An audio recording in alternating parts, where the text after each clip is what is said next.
What's up? What's the word? Get into this interview. What up? What up? What up? What up, though? I can't see myself. Hold on.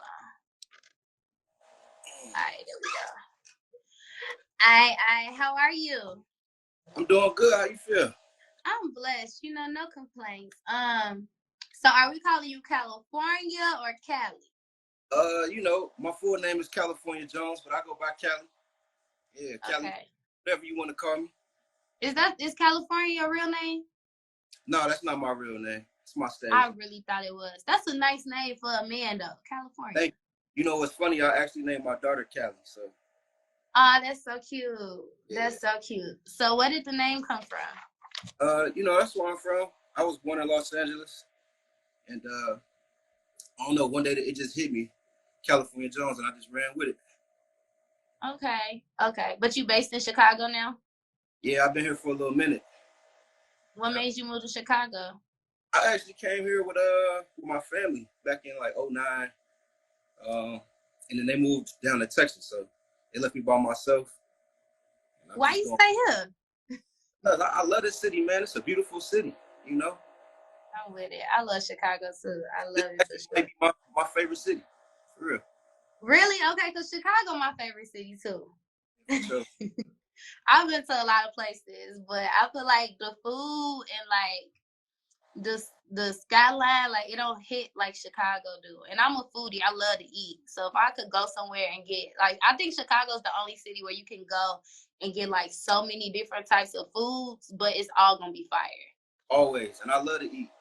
Yeah, I love food for sure. That's my favorite thing about Chicago. Finna go get something to eat right now. So. Period. See, I'm fasting right now, so I ain't had no chicken in like 21 days. Yeah.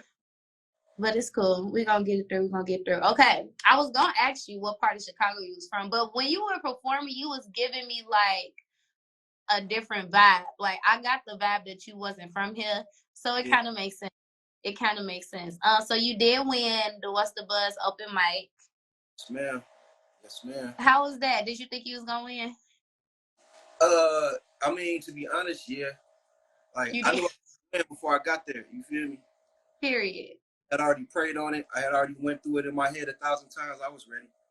I like that. I really do like that. And I remember your performance because the one thing that really caught my eye was like your stage presence. Yeah. I work on it. As you should. And a lot of artists don't work on their stage presence, surprisingly. Yeah. And I actually just started, like, to be very, very honest, that was my first performance in like probably 12 years. I ain't been rapping, you feel me? So like that whole week or 2 weeks leading up to it, I was in my living room, in my mirror in the bathroom, at work, and I'm just rapping it, doing it in my head. I knew what I was gonna do. To be honest with you though, a lot of the things I planned to do, I didn't do. Like I just got them. I just rocked out. Sometimes it be like that. But I think the most important thing about doing live performances is like your confidence. And you could tell that you had a lot of confidence in your track. You could tell you had a lot of confidence, like just like your body language was just giving like, I got this. And sometimes like I could literally sit there and look at a person while they performing and being like, he not 100% sure himself. Yeah. Which is okay, because that's why you do open mic, so you could grow. So you heard Jeezy, you gotta believe. That's just period. Period. So you say you hadn't rapped in like 12 years. So walk me through that. Like, why did you first win and why did you first start rapping? I first started when I was in LA, in like middle school. That was kind of like the thing that was going on. We had a little freestyle ciphers in the lunchroom or whatever. And they was like, man, do this, try that. I'm like, I don't really rap, you feel me? And they keep challenging me, and that's one thing I love is a challenge. Like I never back down from a challenge. So once you light that fire, I'm gonna go. I started doing that, and I did it through high school or whatever. And as I started to grow up and get older, I started to get more serious with it. I put out some tapes back in the day, but then I moved here in like '09, and so like my network that I was working with kind of like diminished, and I kind of lost focus a little bit. I don't know. About a year ago, I got challenged again. I was at work and we was talking music, me and a buddy of mine, one of my coworkers, and he was like, man, you don't rap. I'm like, what? Like, I rap for real. What are you talking about? I put the tape out. I got the blues like last spring. Okay. Okay. So is this something that we gonna continue to do, or? Yeah, we're gonna ride this way until it don't go no more. Like I got a project coming that was actually supposed to drop this month on the 21st, but I'm probably gonna drop it in June on the 21st. I'm still waiting on some features. You know what I'm saying? Trying to fine tune it. I want it to be perfect, as close to perfect as I can before I let it go. Yeah, don't be in a rush. I find a lot of times a lot of artists are in a rush to put out music because they sometimes they look around and like they network and the people that's around them that do music, they be like, oh, so and so putting out all this music, now it's time for me to put out some music. Like, don't rush it. Take your time. Make sure it's where it's up to par and it's where it needs to be before you do that. Absolutely. Yeah, for sure. So back to the What's the Buzz open mic. A lot of times, well, I hear a lot that people tend to say it's not worth, doing open mics in your own city because your own city not gonna latch on until the rest of the world latch on. Like, what made you want to sign up for What's the Buzz? Actually, and shout out to my little sister Cleo the Leo. She had sent me the information. You know, we had been working on some music together. She was gonna jump in it. She encouraged me to jump in it. So that's how I got wind of it. But you gotta start in your own city, and you gotta start at the open mic. You gotta start at the bottom, man. If you really want to make a lasting imprint, like I do it for the legacy. Like a lot of people do it because it's trendy, it's money, it's girls, fast. Mm-hmm. I do it. It's a passion for me, so I want to touch the people that's the closest to me first and build with them. When they get old, they gonna still be rocking with me. You know what I'm saying? Yeah, for sure. Even for people that just want to be an artist, like I feel like there's some type of like, I don't know, when I host events sometimes I feel like there's just some type of like release or some type of liberation about just being on stage and being able to connect with people. And I think some people lose sight of that. Or some people are honestly kind of afraid to like hit that mark in their career. They like, dang, like some people are afraid to, be on stage and perform. So they get up there sometimes, but they're not fully prepared. You feel me? And that's one thing that I did like about your performance. You, like, I could tell that you were in a mirror rehearsing. I could tell that you was like, either in your living room or at the studio, wherever you was at. Like, it looked like you had practiced your performance over and over again. I appreciate you noticing that. Like I said, I work on it. I'm trying to develop a like 15 to 30-minute set right now, so I feel like I can control any crowd. So I got like 3 to 5 songs I'm working on. Mm-hmm. That's what you'll be seeing if you see me again on stage anytime soon. That's what's up. You make sure you keep us in tune. So who would be a dream collab for you? My favorite rapper is Big Sean. Really? I love Big Sean. I feel like people don't appreciate Big Sean. I feel like if I had to compare myself to an artist, I'd say Sean. Mostly because he versatile. Mm-hmm. He makes love to the beat. So whatever you give him to him, he gonna do his thing on it. And he authentic. You know what I'm saying? Yeah. I feel like that's up. And Sean, don't nobody got harder bars than Sean either. Not Cole. Sean can rap his ass off, G. Like, I really feel like people don't be appreciating this man. He's good. For sure. I really like that you said Big Sean. So you performed She Nasty. Yeah. I really like the hook on that song. I could hear that song on the radio for sure. I'm not a fan of comparing artists, but it gives me like a DJ Chose, B King type of vibe. Like, and that's what people rocking to right now. I love it. It's like one of those songs that I think you play it in the club and girls just start shaking their ass to. So what made you write She Nasty? I got that beat around the time I was finishing up. I got the blues, and I just like how the horns come in. It sounds triumphant. It sounds like something to happen, like something to go down when that come on. So yeah, it's like it builds you up.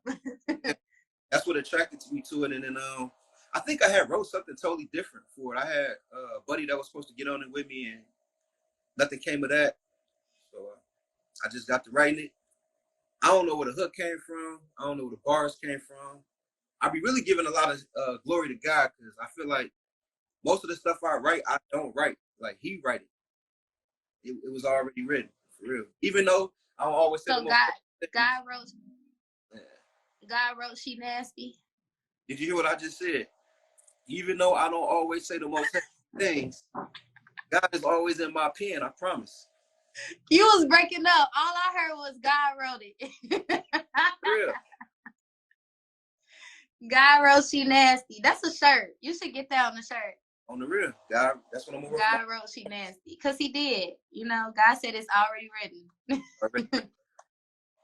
Period. So what advice do you have for artists or artists in your situation, like artists who kind of steered away from music because, you know, they had other things going on with their life, but, you know, sometimes they feel like, well, I stopped doing music. It's too late for me to start back. I don't think I'll be successful in it now because I'm not like riding the waves that everybody hopping on right now. Like, what advice would you give to those artists about just being resilient and picking that pen back up and being able to get back to it? First and foremost, you're an artist. So before you do it for anybody else, you do it for yourself. And that's what's gonna keep you going no matter what happens. Like I'm gonna always write music, or I'm gonna always be in my car freestyling, whatever. So you just gotta practice that. Start, like I say, everything is about building foundations. You gotta start at the bottom. Stay true to yourself. Push through that, and then you'll start noticing other people are listening to it with you, and then you do it for them, and you just build like that. Man. It's one step at a time. For sure. I like that. I feel like I need to see you more, like doing more open mics and more shows. I would really like to see you. Yeah, I've been trying to get out and do at least a show a week. Okay. Yeah, I like that. Yeah, keep doing what you're doing. I'm proud of you. So what's next for Callie Jones? Green Means Go should be coming out, like I said. It's about 10 songs. It's a little different from I Got the Blues. It's a little more turned up. You feel me? That's why you got songs like She Nasty. I was going through some heartache when I made I Got the Blues, so you can hear that, you know. And now it's green light. We up. So that's coming out. I got the remix for She Nasty. Sasha got bands. I'm sorry. Sasha go hard. Huh? I just seen the picture with both of them on the same page. Yeah, I was gonna say they've been together a lot lately, so I get it. No. Yeah, Sasha go hard. And she go hard. And then the video for that'll be coming out. And other than that, just check for me. I'm gonna be outside all summer. That's what's up. Did you get Sasha on the remix after the show or? Yeah, like as I was coming off stage, she's like, man, send me that. Like, period. On that. Like, you see how it work out? You go to one open mic, next thing you know, you got one of the hardest female rappers in Chicago on your remix. Oh, shorty code. You see? That's what happened in What's the Buzz. So we got a question. It says, what about when bigger artists steal your sound and leave the artist feeling blackballed? They can have it. If I give you something and you like it that much, you want to run with it, you can have it. And I mean, you could make an even better one. One, you can't do it like I'm going to do it. And two, I'm just going to do it, switch it up, do something else. You feel me? For sure. I see that a lot, though. I've seen that a couple times. Like, I've seen like different artists make a song and then probably like a couple months later, even a year later, like a mainstream artist will make a song that's, if not a replica or very similar to a song that another artist made. And I think it happens a lot. Sometimes people look for inspiration, they find the inspiration and they go for it. I don't think that necessarily means that they owe you anything, but you just got to look at it like you said. Look at it like, okay, that means that I'm hard and I could go harder. If you could take that, I could make something else. It's an affirmation. They're letting you know that whatever you're doing is the right thing to do. They say imitation is the greatest form of flattery, so that's how I take it. For sure. Ricky, shut up. Talking about you took a picture in the video when I know exactly what he's talking about. That happened to Ricky though. Yeah. It happened to Ricky Rule. Yeah. And I ended up just interviewing the artist that it happened to. Yeah. It happened for sure. I saw it. I saw it happen with my own eyes. I don't have no proof that dude heard the song or seen the song or what. Well, Ricky got the proof. But you know what though? Listen, I'm gonna tell you this too, man. A lot of times people don't be stealing your style, cause a lot of these mainstream artists, they don't know who I am. But I hear stuff that I've said before. I've heard patterns that I've done. Like, no idea is original. You know what I'm saying? So that's another thing you got to keep in mind. Maybe they did style intentionally. Yeah, because even with media, like, when we make like segments and make content and stuff, 9 times out of 10, somebody in another market is doing the exact same thing. Yeah. Like, they either just got a different spin on it or they put a different name on it, but we can't be like, yo, you took my stuff, because it's like, at the end of the day, we all here to do the same thing. Like, we hit a rhyme, y'all hit a rhyme, y'all hit a rap, y'all hit to connect with y'all audience, y'all hit to make great music. So sometimes that music, you know, especially with the wave that people riding sometimes, let's be honest, a lot of artists make music to ride waves or to see like, okay, this one popping right now. Let me see if I can make a song that'll hit in this lane right now. 9 times out of 10, sometimes the song gonna sound like somebody else's song. Like, that don't mean necessarily stole the song. You just gotta look at it as, okay, dude, at this level, clearly I'm up there too, or I can be if I can make a song that sounds just like this. Just gotta look at it like that. That's the truth. So yeah. So let everybody know where they can find your music, your videos, all that. When is the remix coming out with Sasha? Let me see. I ain't talked to Sasha in a few days. She been real busy. She got a lot going on. Let me see. All my music, I'm on everything. Tidal, Apple Music, YouTube, Spotify. Wherever you play music, I'm on there. Most of my videos is on YouTube. Y'all got my Instagram. I'm everywhere. I'm everywhere. Yeah. For sure. With Callie Jones, thank you for chopping it up with me. And I appreciate you having me. It was a pleasure. No problem. Hopefully I'll see you out here performing in these streets real soon. I'll be out there. For sure. You have a great holiday weekend. All right, you too. Stay beautiful. I love you, Chicago. What up, California? We in here. Period. Hey. What's up? What's the word?